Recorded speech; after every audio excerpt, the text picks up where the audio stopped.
Now, road work continues along this stretch of I-90 near the Medical Lake exit, where drivers are being asked to slow down from 70 to 60 miles an hour due to the construction of multi-lane roundabouts that are expected to be done by the end of next year. Aaliyah considers herself very lucky to still be alive, and here's why. The tree in her yard came crashing down onto her home right above the window where she was sleeping. So say goodbye to the ways of the past and say hello to the future. Now, the trade war between China and the United States has really hurt farmers here in Washington, especially those who harvest apples, cherries, and even wheat. The Washington State Transportation Commission voted unanimously to change a portion of State Route 27 to Sam Strahan Memorial Highway. The 15-year-old confronted a Freeman High School shooter, ultimately saving 52 of the students' lives on September 13th. The Spokane Indians are back here at Avista Stadium after a 7-game road trip. They went 5-2 over that span of games. Best start since the 2014 season, where they went 10-1 after their first 11 games. So I was dead asleep next to my fiance, Rich, and all of a sudden I hear this crack, and I wake up and I scream. Like many Spokane residents last night, Aaliyah woke up to the sounds of lightning and thunder crackling over her home. And then all of a sudden I look at the window and I can see that it's broken in of glass, but the room is completely dark, so I didn't know that the wall had caved in. But unlike other Spokane residents, Aaliyah awoke not to the sound of thunder, but to the sound of something much worse. So I don't know what was going on. My fiance runs out and looks in the front yard, and he just sees all of this. Aaliyah considers herself very lucky to still be alive, and here's why. The tree in her yard came crashing down onto her home right above the window where she was sleeping.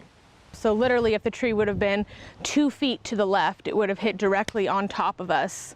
And you see what it did to the front of the house. It would have probably just crashed through us. I wouldn't be alive today. I'm lucky to wake up and be alive. Spokane locals who witnessed last night's storm have compared it to the windstorm of 2015, but this storm was new to Aaliyah. I'm new to the state. I'm from Oregon. In Portland, when it rains, everyone can't drive. So this is something I've never experienced in my whole life. Now, shortly after we talked with Aaliyah, a crew from Brett's Tree Service removed the tree from off of her house, but Aaliyah hopes others can learn from her scary situation. I just wish that people would, in the future, would know if this happens, don't go for the pictures. You know, grab your purse, grab your dogs, and get out. If you can't grab your purse, that's fine. Maybe you can go back in the next day and grab it. Reporting from Spokane, Noah Schmick for KHQ Local News. The prosecution painted a detailed picture for the jurors involved in the sexual misconduct case against a former Pullman Police sergeant. Dan Hargraves is charged with custodial sexual misconduct after an incident with a WSU freshman last March. According to court documents, the young woman involved had been drinking at several different parties around the Greek Row area. Hargraves noticed the woman stumbling around and ended up giving her a ride back to her dorm at Dunkin' Dunn.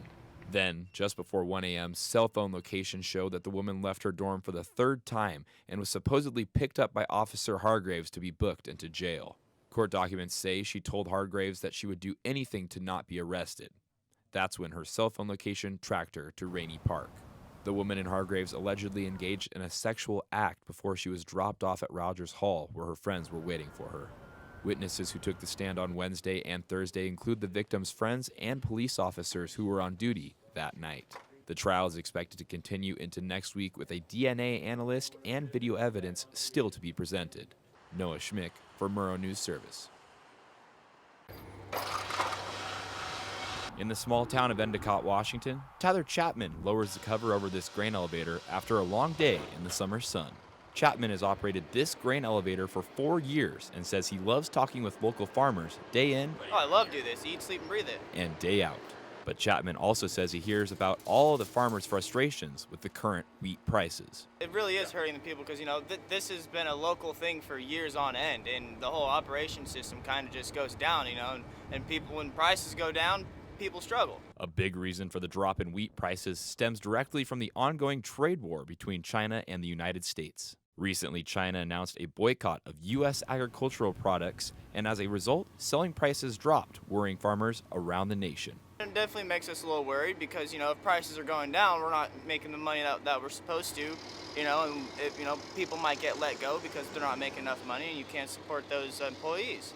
Now, the trade war between China and the United States has really hurt farmers here in Washington, especially those who harvest apples, cherries, and even wheat. Well, it's their living, and They're all just a really great bunch of, people, and the families, and, they wish it would be higher.